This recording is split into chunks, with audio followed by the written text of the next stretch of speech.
Hello students, welcome back to my YouTube channel geography guru. हमारा class 9 social science SST का revision batch चल रहा है, जिसमें हम chapter wise most important questions discuss करें। आज उसी सीरीज में हम क्लास 9 पॉलिटिकल साइंस सिविक्स के first chapter what is democracy, why democracy से रिलेटेड मोस्ट इंपॉर्टेंट क्वेश्चंस डिस्कस करने वाले हैं। 3 सेगमेंट रहेंगे। फर्स्ट पार्ट में हम very short answer type questions discuss करेंगे, यानी 1 मार्क्स के क्वेश्चंस। सेकंड पार्ट में हम डिस्कस करेंगे 3 मार्क्स के क्वेश्चंस, यानी शॉर्ट आंसर टाइप क्वेश्चन। और एंड में हम डिस्कस करेंगे आपके लॉन्ग आंसर टाइप क्वेश्चंस। यानी अगर हम इन क्वेश्चंस को कर लेते हैं, these are more than enough, यानी आपकी एनुअल प्रिपरेशन के लिए काफ़ी रहेंगे। Need not to look here and there, यानी कुछ और आपको लर्न करने की या डिस्कस करने की कोई ज़रूरत नहीं रहेगी। Let's begin with the first part. हमारा पहला जो क्वेश्चन दिया गया, who should have the final decision making power in democracy. Democracy में फाइनल डिसीजन मेकिंग पावर किसके पास होनी चाहिए? So it should have with the representative elected by the people, यानी कि जो लोगों ने हमने चुने हैं रिप्रेजेंटेटिव, उनके पास पावर होनी चाहिए। अगर उनके पास पावर नहीं होगी तो उसे हम डेमोक्रेसी नहीं कह सकते, क्योंकि डेमोक्रेसी का मतलब ये है कि people should have the power. तो हमने चुना representative and they should take the major decision. Major decision उन्हीं को ही लिए जाने चाहिए, उन्हीं के द्वारा ही लिए जाने चाहिए। सेकंड क्वेश्चन रहेगा, how do democratic governments make decisions. Democracy में डिसीजन कैसे लिए जाते हैं? आफ्टर एक्सटेंसिव डिस्कशंस, काफ़ी ज़्यादा डिस्कशन किए जाते हैं। जैसे डिसीजन नॉन डेमोक्रेटिक गवर्नमेंट में होते हैं, वहाँ कैसे लिए जाते हैं? जनरली एक पर्सन लेते हैं या फिर नंबर ऑफ 4-5 पर्सन हो सकते हैं जो डिसीजन लिए। डेमोक्रेसी में ऐसा नहीं होता। डेमोक्रेसी में डिबेट होती है, मीडिया में होती है डिबेट, पार्लियामेंट में डिबेट होती है, उसके बाद एक लॉन्ग डिलिब्रेशन के बाद डिसीजन लिए जाते हैं। सो आफ्टर एक्सटेंसिव डिस्कशंस के बाद डेमोक्रेसी में डिसीजन लिए जाते हैं। थर्ड क्वेश्चन रहेगा, that is very important one, who said democracy is the rule of the people, for the people and by the people. किसने कहा कि democracy is the rule of the people, for the people and by the people? Abraham Lincoln ने ऐसा कहा है, जो former president रहे हैं अमेरिका के। So Abraham Lincoln said that democracy is the rule of the people, for the people and by the people. क्योंकि rule of the people कैसे है? हम ही इलेक्ट करते हैं अपने गवर्नमेंट को। किसके लिए इलेक्ट करते हैं? खुद के लिए इलेक्ट करते हैं। और कौन रूल करता है? हम ही रूल करते हैं, क्योंकि रिप्रेजेंटेटिव जो हम इलेक्ट करते हैं वो हमारे बीच में से ही लोग होते हैं। Fourth question, give a definition of democracy. Democracy को डिस्क्राइब करना आप किसी भी तरीके से डिस्क्राइब कर सकते हो, तो एक अच्छी सी डेफिनेशन आपके पास होनी चाहिए। So democracy is a form of government in which the rulers are elected by the people, आप ये कह सकते हो। ओके, या फिर आप ऊपर जो हमने डेफिनेशन डिस्कस किया, democracy is rule of the people, for the people and by the people, आप वो डेफिनेशन भी राइट कर सकते हो। फिफ्थ जो हमारा क्वेश्चन रहेगा 1 मार्क्स में, after how many years general elections are held in India. कितने वर्षों के बाद हमारे यहाँ पे जनरल इलेक्शंस होते हैं? तो in India general elections are held after 5 years, 5 वर्षों के बाद होते हैं। सिक्स्थ मोस्ट इंपॉर्टेंट क्वेश्चन रहेगा, what do you mean by the universal adult franchise? क्या होता है? In a democracy every citizen having the equal rights to vote without any discrimination, it is called universal adult franchise. Okay, यानी universal adult franchise क्या होता है कि democracy में every citizen have equal right to vote without any discrimination and this is called universal adult franchise कहते हैं। यानी कि डेमोक्रेसी में क्या होता है, हर व्यक्ति को, हर सिटीजन को राइट टू वोट होता है बिना किसी डिस्क्रिमिनेशन के, जैसे हमारे इंडिया में। तो इसे हम कहते हैं universal adult franchise. Next 7th question है, who can vote in India? In India every citizen who is of 18 years और more is having the right to vote. Okay, India में वोट कौन डाल सकता है? तो every Indian citizen who is of 18 years और more can cast vote in India, यानी कि वो वोट डाल सकता है।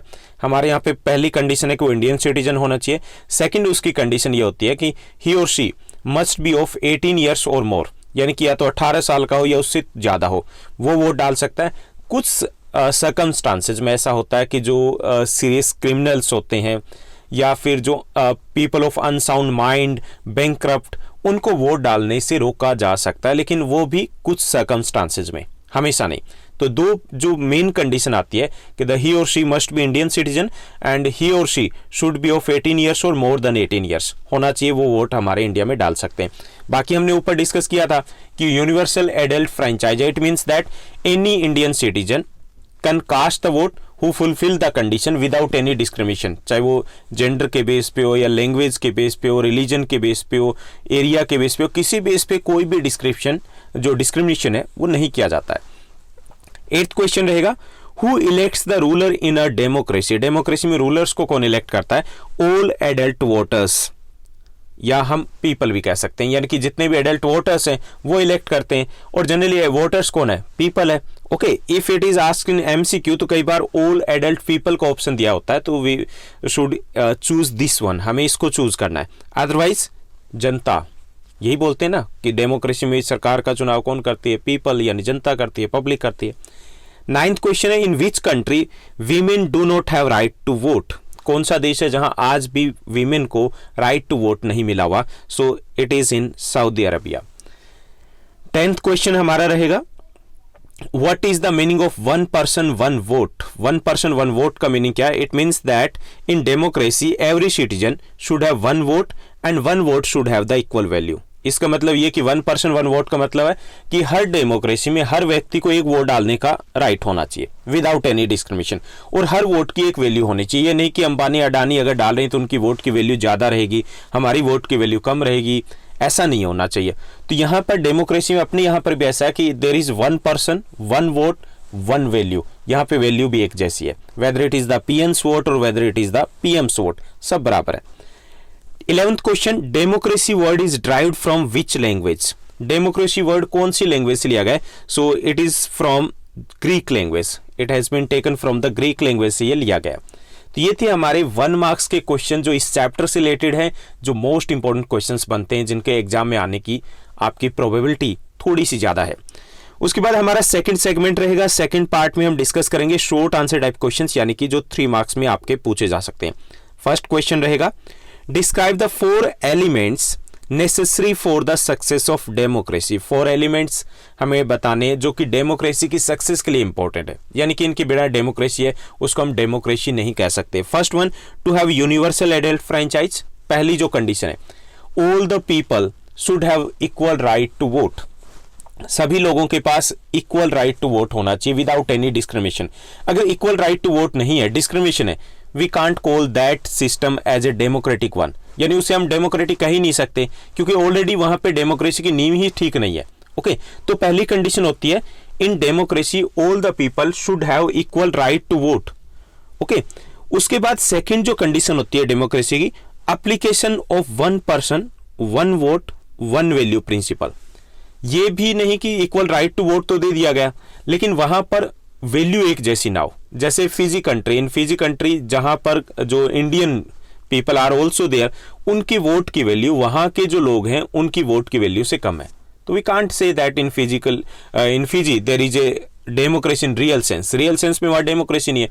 सो दूसरी कंडीशन है, application of one person one vote one value, एक व्यक्ति का एक वोट तो ठीक है, लेकिन उसकी वैल्यू भी एक बराबर होनी चाहिए। ओके, ऐसा नहीं होना चाहिए कि वीमेन्स वोट है उसके कम रहेंगे, मेल्स के वोट हैं उनके ज्यादा वैल्यू रहेगी, ऐसा नहीं होना चाहिए। अगर ऐसा है तो we can't say that there is a democracy in real sense. Third जो कंडीशन होती है डेमोक्रेसी की, to have free and fair election, election है वो फ्री होने चाहिए, यानी कि विदाउट एनी प्रेशर, अपनी मर्जी से लोग वोट दें, and it must be fair. जैसे जिम्बाब्वे में होता है, elections are held after every 5 years, वहां पे होता रहा है 5 years के बाद इलेक्शंस होते रहे, but the elections are not fair, क्योंकि एक ही पार्टी है वही इलेक्शंस को जीतती रही है बार बार। ओके, तो थर्ड कंडीशन है that the election should be free and fair. Next one, the power to take the final decision should rest with the elected representative. Fourth जो डेमोक्रेसी की कंडीशन होती है कि हमने इलेक्टेड रिप्रेजेंटेटिव को choose किया, हमने चुना उनको। Okay, we have elected the representative and elected representative should have the power to take the major decision. मान लीजिए हमने चुन लिया और उनके पास पावर ही नहीं है, तो क्या वो डेमोक्रेसी होगी? वो तो नाम ही हो गया ना, पावर भी उनके पास होनी चाहिए। तो ये 4 कंडीशन होती है। फर्स्ट जो कंडीशन है, to have universal adult franchise, means every citizen should have the right to vote, equal right to vote. Second, there must be one person one vote one value. Third, to have the free and fair election होने चाहिए। And fourth, the power to take the final और the major decision should be with the elected representative के पास होनी चाहिए जो power है। तो उसे हम कहेंगे कि देयर इज ए डेमोक्रेसी। तो ये 4 कंडीशंस होती है डेमोक्रेसी की। सेकंड जो हमारा क्वेश्चन रहेगा यहां पर, describe any 3 obstacles that come in the way of democracy. Democracy की 3 हमें ऑब्स्टेकल्स यानी बाधाएं बतानी है कि जहां पर प्रॉब्लम आ रही है डेमोक्रेसी में। तो पहला illiteracy, most of the people in now the developing countries are the illiterate one, पढ़े लिखे नहीं है, so they can't take the right decisions. वो ठीक से डिसीजन नहीं ले पाते कि वोम वी शुड इलेक्ट, किसको चुने, कैसे चुने। आमतौर पे पॉलिटिकल पार्टीज है उनको बहका देती है, उल्लू बना देती है। ओके, सो फर्स्ट जो ऑब्स्टेकल है that is the illiteracy, that's why they are not able to take the right decisions. Second the economic inequality. Economic inequality means that there is a political equality, सभी लोगों को equal rights मिले हुए, but there is no economic equality in our country, या किसी भी countries की बात करें तो इकोनॉमिक वे से देखें तो some are the rich and some are the poor. तो जो गरीब लोग हैं समटाइम्स दे आर डिस्ट्रैक्टेड, या फिर ये भी कह सकते हैं कि पैसा वगैरह देकर के उनके वोट खरीदने की कोशिश की जाती है। सो this one two is a big problem with the democracy. So this one is the second obstacle of democracy, जो सेकंड प्रॉब्लम है। यानी कि अगर इकोनॉमिक इक्वालिटी होती तो शायद वो और ज्यादा बेटर तरीके से अपने डिसीजन ले पाते, सही से वो इलेक्ट कर पाते। Third one is the casteism और द रीजनलिज्म। कास्टिज्म यानी जातिवाद और रीजनलिज्म मतलब क्षेत्रवाद। कास्टिज्म और regionalism means that sometimes while electing our representative we focus on the caste or the regions। हम उनमें फंस जाते हैं, यानी हम सच्चा अच्छा चुनना है वो लीडर नहीं चुन पाते, हम उनको ज़्यादा ही सीरियसली ले लेते हैं क्योंकि हमें यहाँ किसको चुनना है, रिप्रेजेंटेटिव को चुनना है जो बेटर डिसीजन ले पाए, जो हमारी सोसाइटी के लिए बेटर हो, हमारी कंट्री के लिए बेटर हो। But still due to the illiteracy, due to the lack of knowledge, due to the lack of awareness, we still focus, most of the people still focus on the casteism और regionalism के ऊपर focus करते हैं। so this one is also the third obstacle of democracy। ये भी एक समस्या है डेमोक्रेसी की। so ये हमारा सेकंड क्वेश्चन था। उसके बाद थर्ड क्वेश्चन रहेगा यहाँ पर, what qualities citizen must have in order to make democracy successful। Democracy को सक्सेसफुल बनाने के लिए हमारे में यानी सिटीजन्स में कौन सी क्वालिटीज होनी चाहिए। First one, citizen should have knowledge of their duties and rights. Her citizen को अपनी ड्यूटीज पता होनी चाहिए, राइट्स पता होने चाहिए, because if we are not aware about our duties and rights we can't make efforts in the successful democracy, we can't play role in the democracy में हम अपना वो रोल जो हमें प्ले करना चाहिए वो नहीं प्ले कर पाएंगे। Okay, so for the success of the democracy every citizen must have the knowledge of और the awareness about the rights and the duties के बारे में हमें awareness होनी चाहिए कि हमें क्या हमारे rights बनते हैं, क्या हमारी duties बनती है। Okay, second, it is important for citizens to be educated। जो second condition है, citizens must be educated because if they are not educated they can't take the better decisions, they can't elect the better representative, को elect ही नहीं कर पाते। Okay, third quality होती है, there should be a sense of mutual support and patriotism among the citizens. जो citizens है उनकी एक कंडीशन ये भी होती है कि वो म्यूचुअल सपोर्ट की एक फीलिंग होनी चाहिए, हम एक दूसरे की हेल्प करें विदाउट एनी कि हम किसी बेस पर देखें कि ये अलग लैंग्वेज से है, ये अलग रीजन से है, इसको भूल करके, इसको पीछे छोड़ के। Okay, there should be the sense of mutual support for the betterment of the country or betterment of the society and patriotism, feeling of और the sense of patriotism होना चाहिए, जो देश प्रेम की भावना। there must be the love for nation, love for nation means loyalty towards the nation, देश से प्रेम होना चाहिए। ओके, तो ये भी एक क्वालिटी होती है सिटीजन की, और जब हमें ये तीनों क्वालिटीज होती है यानी कि हम अपने राइट्स और ड्यूटीज़ के प्रति अवेयर हैं, हम एजुकेटेड हैं, म्यूचुअल सपोर्ट की हमारे में फीलिंग है, या फिर हमारा जो देश के प्रति एक अलग से प्रेम है, प्यार है, लगाव है, जुड़ाव है, तो हम डेमोक्रेसी को सक्सेसफुल बना सकते हैं। फोर्थ, ये हमारा थर्ड क्वेश्चन था। अब सेकंड सेगमेंट में जो नेक्स्ट सेगमेंट है उसमें हम बात करेंगे लॉन्ग आंसर टाइप क्वेश्चंस। जो इस चैप्टर के लॉन्ग आंसर टाइप क्वेश्चन बनेंगे यानी कि 5 मार्क्स के क्वेश्चन। इसमें आपके 2 ही क्वेश्चन बनेंगे और इन्हीं में से एक क्वेश्चन आपका श्योर रहने वाला है एनुअल एग्जाम में।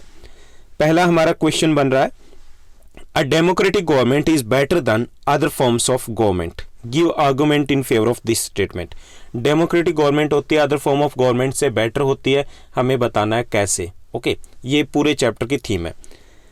या फिर ये questions it can be asked in other words too, such as write down the major qualities of democracy की क्वालिटीज बताइए, या फिर write the main features of democracy, democracy के मेन फीचर्स बताइए। तो आंसर हमारा सेम रहेगा।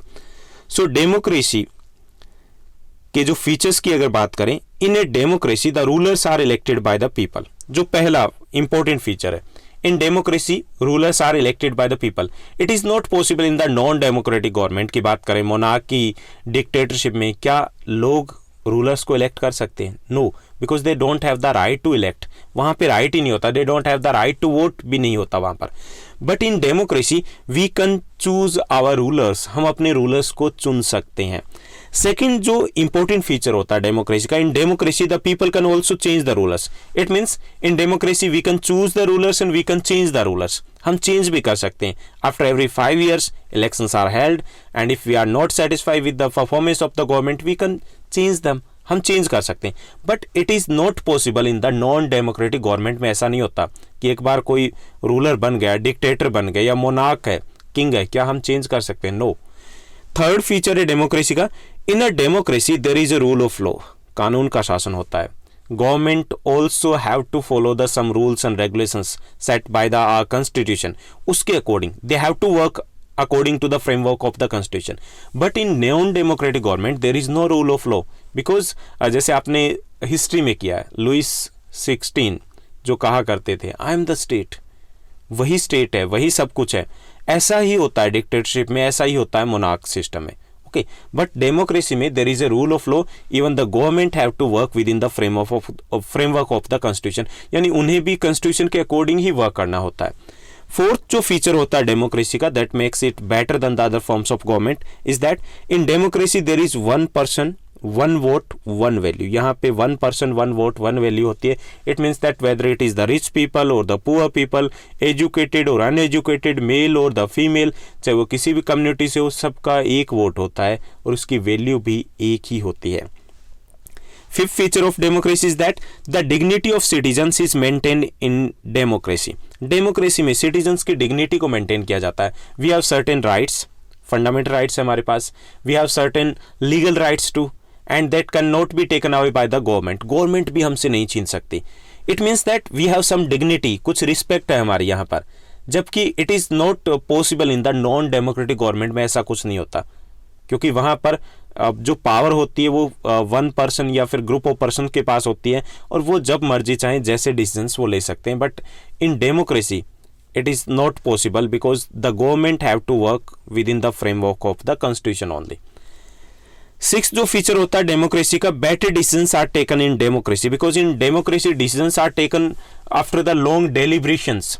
लंबी चर्चाएं चलती है, डिस्कशन होता है, डिबेट होता है, मीडिया में डिबेट होती है, लोगों में डिस्कशन चलता है, उसके बाद पार्लियामेंट में डिबेट होती है, then any idea become a law. उसके बाद जो भी पॉलिसी होती है वो कानून बनती है, यानी डिसीजंस है वो बहुत चर्चा के बाद लिए जाते हैं।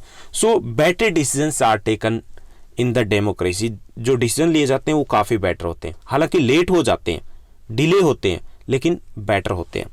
सेवंथ फीचर होता है डेमोक्रेसी का, democratic government is more responsible and accountable. Democratic government वो ज़्यादा रिस्पॉन्सिबल और अकाउंटेबल होती है because elections are held after 4 और 5 years। कुछ कंट्रीज में 4 years के बाद होते हैं, हमारे यहाँ पे 5 years के बाद होते हैं। In many countries there are after 6 years के बाद होते हैं, like that of in Sri Lanka. But these government are more accountable because every political party, every government, they have to face election. Election में लोगों के पास जाना है। अगर लोगों के पास जाना है तो उन्हें पता है कि उन्हें जवाब देना उन्होंने क्या किया है। और नॉन डेमोक्रेटिक गवर्नमेंट है, वहाँ तो इलेक्शन ही नहीं होने। अगर इलेक्शन ही नहीं होंगे तो उन्हें पता कि उन्हें जो करना है वो अपनी मर्जी से करेंगे ये, लेकिन यहाँ पर ऐसा नहीं होता।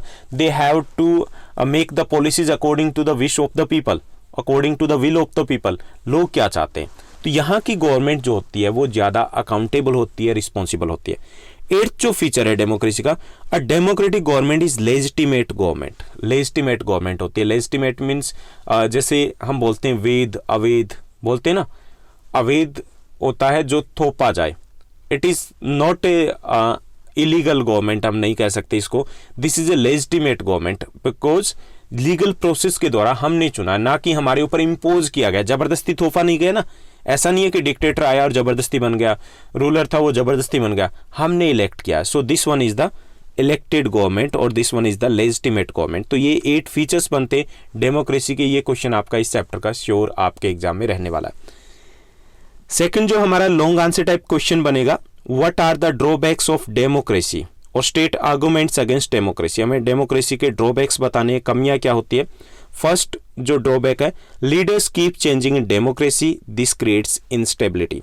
लीडर्स चेंज होते रहते हैं आफ्टर एवरी 5 years और इससे इंस्टेबिलिटी आती है, because any government want to implement any policy, उसको पॉलिसी को इम्प्लीमेंट होने में, रिजल्ट्स आने में 10-20 years लगते हैं, लेकिन तब तक वो पॉलिटिकल पार्टी चेंज हो जाती है, गवर्नमेंट चेंज हो जाती है, लीडर्स चेंज हो जाते हैं, तो इससे इंस्टेबिलिटी आती है। And sometimes we can say that it is not good for the development, के लिए अच्छा नहीं होता। तो एक ये ड्रॉबैक है डेमोक्रेसी का। सेकंड, डेमोक्रेसी लैक्स मोरालिटी की बात करें, मोराल्स की बात करें तो यहाँ पर वो नहीं होता, यानी मोरालिटी को क्या बोलेंगे, नैतिकता, यहाँ पर नहीं होती, बिकॉज यहाँ पर मेन एम होता है इलेक्शन को जीतना, और इसके लिए they try everything by hook और बाय क्रुक, उन्हें इलेक्शन को जीतना है। एक दूसरे के ऊपर कीचड़ उछाले जाते, एक दूसरे के ऊपर आरोप लगाए जाते, सब कुछ किया जाता है, शाम दंड भेद सब कुछ अपनाया जाता है। तो यहाँ पर मोरालिटी है वो कहीं गायब हो जाती है इस इलेक्टरल कंपटीशन में। Third drawback of the democratic government is that decisions are taken late और delayed. Decisions, because decisions are taken after the lots of deliberations, चर्चा के बाद लिए जाते हैं, लेकिन उसमें लेट हो जाते हैं, 2-3 साल लग जाते हैं डिसीजन लेने में। सो this one is also the drawback of democracy. हालांकि बेटर डिसीजन लिए जाते लेकिन डिले होते हैं। Fourth, election system is expensive and it promotes corruption. Election system होता है वो काफ़ी एक्सपेंसिव होता है, thousands of crores, 5-6 thousands of crore rupees लगते हैं जो ऑन पेपर है, लेकिन अगर हम पेपर के बाद की बात करें तो एक्चुअली में अगर एक कंस्टिट्यूंसी से एक एमएलए भी इलेक्शन लड़ रहा है तो उसको लगभग 20-30 करोड़ रुपीस मिनिमम है, हो सकता है 100 करोड़ तक उसका एक्सपेंसेस पहुंचता है।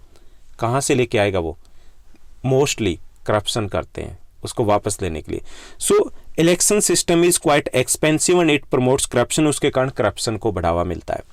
Fifth, due to illiteracy people are unable to elect the right rulers. Correct rulers कह सकते हैं, राइट रूलर्स है, एलिजिबल रूलर्स है, वो इलेक्ट ही नहीं कर पाते, because most of the people are elected are the illiterate and they don't know which one is the right for them and for the country. तो ये ड्रॉबैक्स है डेमोक्रेटिक गवर्नमेंट के। तो ये था हमारा आज का चैप्टर जिसमें हमने हमारे पॉलिटिकल साइंस सिविक्स के फर्स्ट चैप्टर के मोस्ट इंपॉर्टेंट क्वेश्चंस को डिस्कस किया। होपफुली आपको ठीक से समझ में आए होंगे। अगर आपको लगता है कि ये सीरीज़ आपके लिए इंपॉर्टेंट है, आपके फ्रेंड्स के लिए इंपॉर्टेंट है, तो इस वीडियो को अपने फ्रेंड्स के साथ शेयर करना मत भूलिएगा। हाँ, एक लाइक भी बनता है। Thank you, bye bye, have a nice day.